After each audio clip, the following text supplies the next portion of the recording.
வணக்கம் நேயர்களே, நான் உங்கள் ஆஸ்ட்ரோ பூர்ணா, எண்கணித ஜோதிடம் மற்றும் ஆன்மீக பரிகார ஆராய்ச்சியாளர். இன்னைக்கு நாம் ஜூன் மாத பலன்களை பற்றி பார்க்க போகிறோம். மேஷ ராசி அன்பர்களுக்கு ஜூன் மாதத்தின் முதல்ல கிரக அடைவுகள் பார்த்துக்கிட்டோன்னா, ராசியிலேயே செவ்வாய் பகவான் வந்துடுறாரு. ஜூன் மாதம் 1ஆம் தேதி 2ஆம் தேதியில் வந்துடுறாரு. ராசிக்கு 2ஆம் இடத்தில் சூரியன், புதன், குரு, சுக்கிரன் 4 கிரகங்களும் இந்த ஜூன் மாதம் 12ஆம் தேதி வரை அந்த 2ஆம் இடத்துல மேஷ ராசிக்கு 2ஆம் இடத்துல பயிற்சியாக இருக்கின்றன. அடுத்து ராசிக்கு 6ஆம் இடத்தில் கேது பகவான், ராசிக்கு 11ஆம் இடத்தில் சனி பகவான், ராசிக்கு 12ஆம் இடத்தில் ராகு பகவான். இதுதான் இந்த மாதத்தின் கிரக அடைவுகள்.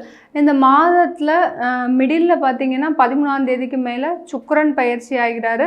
15ஆம் தேதி சூரியனும் புதனும் மிதுன ராசிக்கு பயிற்சி ஆகிறாங்க. அந்த மாத இறுதியில் அடுத்த ஒரு 15 நாட்கள் மிதுன ராசியில் 3 கிரகங்கள் சஞ்சரிக்கின்றன. சூரியன், புதன், சுக்கிரன் இந்த 3 கிரகங்களும் தான் அந்த மிதுன ராசியில் ஜூன் மாதத்தில் சஞ்சரிக்கிறது. இந்த மேஷ ராசி அன்பர்களுக்கு இந்த மாதத்தில் நிறைய பண வரவுகள் அதிகமாக காத்துட்ருக்குது. ஏன்னா உங்களுடைய 2ஆம் இடத்தில் தனம், வாக்கு, குடும்பஸ்தானத்தில் 2ஆம் இடத்துல அந்த குருவும் சுக்கிரனும் மெயினாக இருக்கிறாங்க. ஒரு 15 நாள் பார்த்திங்கன்னா இந்த ஜூன் மாதத்தில் மாதம் ஆரம்பித்ததுலேருந்து ஒரு 15ஆம் தேதி வரை இந்த குருவும் சுக்கிரனும் அந்த 2ஆம் இடத்துல சஞ்சரிக்கிறதுனால பார்த்திங்கன்னா உங்களுக்கு ஒரு நல்ல அதிகமான ஒரு பண வரவுகள் காத்துட்ருக்குது. இந்த 15 நாட்கள் நீங்கள் செய்ய வேண்டிய வேலைகள் என்னென்னா, வரக்கூடிய வாய்ப்புகளை நீங்கள் அதிகமாக பயன்படுத்தணும். இது வரைக்கும் வாய்ப்புகளே இல்லை அப்படின்னு நினைக்கிறவங்க இந்த வரக்கூடிய வாய்ப்பை நம்ம அதிகமாக பயன்படுத்தணும்னா இந்த காலகட்டத்தில் இப்போ ஒருத்தர்கிட்ட பணம் கேட்கணும்னு நினைக்கிறீங்கன்னா, ஒரு கடன் கேட்கணும் கூட நினைக்கிறீங்கன்னா, அந்த கடனுடைய அளவை கொஞ்சம் அதிகமாக கேட்டுக்கோங்க. பயந்து பயந்து இதெல்லாம் நம்ம கொடுக்க முடியுமா கொடுக்க முடியாதா அப்படின்னு நினச்சி நீங்கள் அளவை கம்மி பண்ணிட்டீங்கன்னா, அதுக்கப்புறம் இந்த மாதத்தை விட்டீங்கன்னா உங்களுக்கு கடன் கிடைக்கிற விஷயங்கள் கொஞ்சம் சுலபமாக, அதாவது அந்த ஈஸியாக கிடைக்காது. இந்த மாதத்தில் தான் உங்களுக்கு பண வரவுகள் அதிகமாக இருக்குது. ராசியிலேயே அந்த செவ்வாய் ஆட்சி பெற்று இருக்கிறதுனால உங்களுடைய அஷ்டமாதிபதியும் கூட அந்த செவ்வாய் பகவான் ஆட்சி பெற்று இருக்கிறதுனால உங்களுக்கு அதாவது நிலம் சம்பந்தமான பிரச்சனைகள்லாம் முடிவுக்கு வரப்போகுது இந்த மாதத்தில். சில பேர் தொழில் செஞ்சுட்டு இருக்கிறீங்கன்னா, தொழிலில் வாடகைக்கு, அதாவது அந்த தொழிலை வாடகைக்கு ரன் பண்ணிட்டு இருப்பீங்க அந்த நிலத்தில். இப்போ உங்களால் ஓனாகவே வாங்கி செய்யக்கூடிய அளவிற்கு இந்த மாதம் உங்களுக்கு ஒரு சுமூகமாக இருக்க போகுது. அடுத்து தொழில் செய்கிறவங்க ஒரு நிலம் ஏதாவது பார்க்குறீங்க, நான் இவ்வளோ பெரிய லேண்ட் ஒன்று பார்க்கணும், அங்கே நான் என்னுடைய தொழில் அதாவது ஹோட்டல் வச்சு நடத்தணும் அப்படின்னு நினைக்கிறீங்கன்னா, கண்டிப்பாக இந்த மாதம் உங்களுக்கு அந்த தொழிலுக்கு உண்டான இடம் கிடைப்பதற்கு, குத்தகைக்கோ இல்லை உங்களுக்காக சொந்தமாகவோ இல்லை வாடகைக்கோ கிடைப்பதற்கு ஒரு சிறந்த ஒரு மாதமாக இருக்க போது இந்த மேஷ ராசி அன்பர்களுக்கு.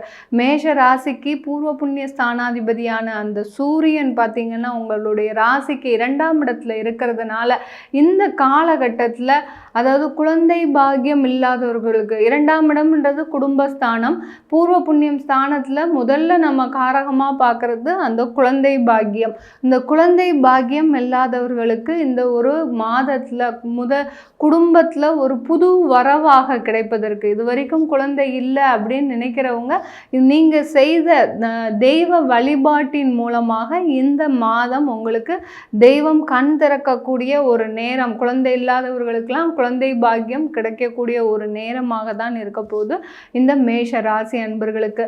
மேஷ ராசி அன்பர்களுக்கு வேலையில் சிறிய தடங்கல்கள் இருந்துக்கிட்டே இருக்குது. எல்லோருமே கேட்குற கேள்வி ஒரே கேள்வி, மேடம் எங்களுக்கு குரு பயிற்சி ஆயாச்சு, சனி பயிற்சி ஆயாச்சு, மாதம் கிரகங்கள் நகர்ந்து கொண்டே இருக்குது, ஆனால் பார்த்திங்கன்னா எங்களுக்கு வேலை வாய்ப்புன்றது கிடைக்கவே மாட்டேங்குது அப்படின்னு சொல்லக்கூடிய இந்த மேஷராசி அன்பர்களுக்கு உங்களுக்கு வேலை வாய்ப்பில் சிறு தடங்கல்கள் இருக்குது. அதனால தான் என்னுடைய ஒவ்வொரு பதிவுலையும், சிறப்பு பதிவில் நீங்கள் இந்த காலகட்டத்தில் இந்த தெய்வத்தை வழிபாடு பண்ணுங்கன்னு ஒவ்வொரு டைமும் நான் சொல்லியிருப்பேன்.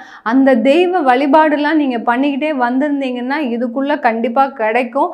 பரவாயில்ல, இது வரைக்கும் பண்ணாதவங்களுக்கு ஒன்றும் பிரச்சனை இல்லை. இந்த மாதம் அந்த தெய்வ வழிபாடு பண்ணினீங்கன்னா, இந்த மாதத்தில் நீங்கள் ரொம்ப பெருசாக ஒன்றும் செய்ய வேண்டாம்.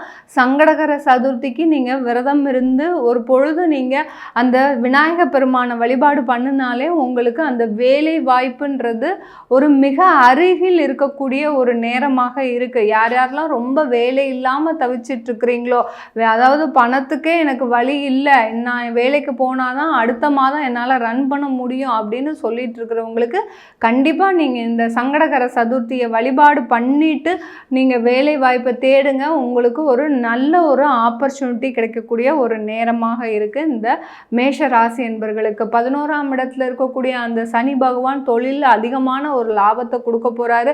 அதே சமயத்தில் குடும்பம் சம்பந்தமான சில பிரச்சனைகளை தீர்த்து வைக்கக்கூடிய ஒரு நேரமாக இருக்குது. சில பேருக்கு டைவர்ஸ் ஆகாமல் 2 கட்டானா இழுத்துட்ருக்குதோ, அதாவது மனைவி சொன்ன பேச்சை கேட்காம நான் வெளியில் போகிறேன்னு சொல்லிட்டு இருப்பாங்க.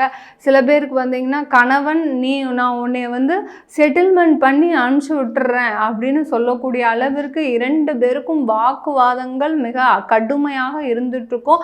நீங்கள் இந்த ஒரு மாதம் பொறுமையாக இருங்க. இந்த ஜூன் மாதத்தில் 2 பேரும் ஒன்று சேருவதற்கு உண்டான, ஏன்னா குருவும் சுக்கிரனும் அந்த ராசியிலேயே 2ஆம் இடத்துலேயே குடும்பஸ்தானத்திலேயே இருக்கிறதுனால உங்களுக்கு குடும்பத்தில் மகிழ்ச்சிகரமான நிகழ்வுகள் நடப்பதற்கு ஒரு சாதகமாக இருக்குது. அந்த 11ஆம் இடத்துலேருந்து சனி வேற உங்களுடைய ராசியவே பார்க்கறதுனால, அங்கே செவ்வாய் இருக்கிறாரு, ராசியை பார்க்கறதுனால குடும்பத்தில் ஒரு நல்ல ஒற்றுமை நிலவுவதற்கு ஒரு உகந்த காலமாக இருக்க போது இந்த மேஷ ராசி அன்பர்களுக்கு. 12ஆம் இடத்துல இருக்கக்கூடிய அந்த ராகு பகவான் வெளிநாடு சம்பந்தமான ஒரு சில முன்னேற்றங்களை கொடுக்கக்கூடிய ஒரு நேரமாக இருக்கும் இந்த மேஷ ராசி அன்பர்களுக்கு. சில பேருக்கு வீசா அப்ளை பண்ணியிருப்பீங்க, வீசா கேன்சல் ஆகிருக்கும், ரிஜெக்ட் ஆகிருக்கும். என்னடா இது, நம்ம எவ்வளோ பல வருஷமாக நம்ம இதை செஞ்சிட்ருக்குறோம், ஆனாலும் நமக்கு எதுவுமே இது ஒத்துழைக்க மாட்டேங்குதே அப்படின்னு நினைக்கிற இந்த மேஷராசி அன்பர்களுக்கு இந்த காலகட்டம் அந்த 12ஆம் இடத்தில் ராகு பகவான் மாத்திரம் இருக்கிறதுனால இந்த ஜூன் மாதத்தில் உங்களுக்கு மிகப்பெரிய அளப்பரிய அந்த வெளிநாடுக்குண்டான யோகங்கள்லாம் கிடைப்பதற்கு சில பேருக்கு இந்த வாய்ப்பு இந்த ஜூன் மாதம் மிக அருமையான ஒரு மாதமாக இருக்க போகுது. வேலை வாய்ப்பில் ஒரு நல்ல வளர்ச்சி இருக்க போகுது. வேலை இல்லாதவர்களுக்கு மீண்டும் மீண்டும் சொல்கிறேன், நான் உங்களுடைய சில தெய்வ வழிபாடு பண்ணிக்கிட்டே வந்தீங்கன்னா உங்களுக்கு கண்டிப்பாக அந்த வேலை வாய்ப்புன்றது கிடைக்க போகுது. தொழில் சம்பந்தமான லாபங்கள் அதிகமாக கிடைக்க போகுது.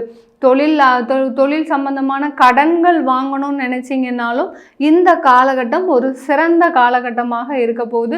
இந்த காலகட்டத்தில் நீங்கள் இடமாற்றம் எதுவும் செய்யணும்னு அவசியம் இல்லை. சில பேர் கேட்பீங்க, நான் இந்த ஜூன் மாதம் வீடு மாற்றம் செய்யலாமா, வேறு வீடுக்கு போகலாமா, இங்கே வாடகை வீட்டில் இருக்கிறோம், இங்கே வெறும் ஓனர் தொந்தரவு ரொம்ப அதிகமாக இருக்குது, நான் இந்த மாதத்தில் இடமாற்றம் செஞ்சுக்கலாமான்னு கேட்குறீங்க.